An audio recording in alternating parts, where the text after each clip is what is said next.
He just knocks. Service tayo bukas ha, huwag nang matulog ng late, paalala ni Nanay Rita sa kanyang mga anak. Kinabukasan, di magising-gising ang mga anak dahil nagpuyat nga. Nag-react tuloy ang nanay. Ayan, malilate na naman tayo.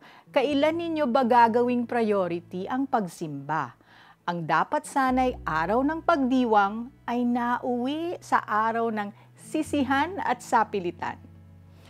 Worried si Rita dahil tila lumalayo ang mga anak sa kinalakihan nilang pananampalataya.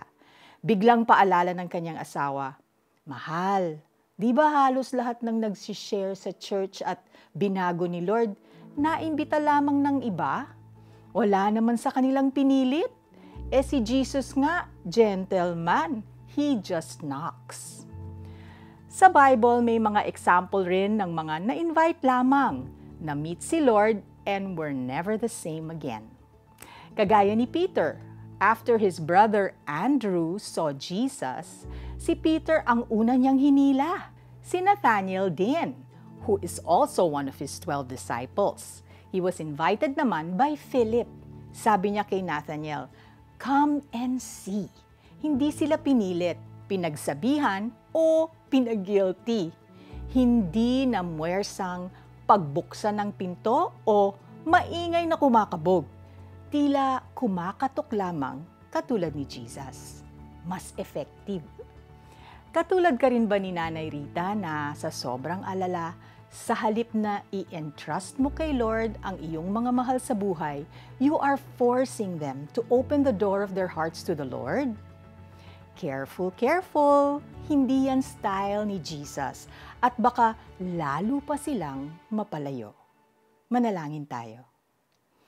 Lord, patawarin ninyo ako for trying to control others. I surrender their spiritual walk with you, Lord. May they encounter their Andrews and Philips. Open their ears, Lord, to hear your gentle knocking and soften their hearts to let you in. In Jesus' name I pray, Amen. Baka ikaw ang Andrew or Philip sa buhay ng iba. Ask the Lord who you can introduce Him to this week through your personal sharing or who you can invite to a church event or service. At para maalala mo ang gentle knocking ni Jesus, make it a point this week to knock first bago ka pumasok sa kwarto ng iba. Nakatayo ako at kumakatok sa pintuan. Kung diringginin man ang aking tinig at bubuksan ang pinto, papasok ako sa kanyang tahanan at kakain kaming magkasalo. Pahayag 3:20.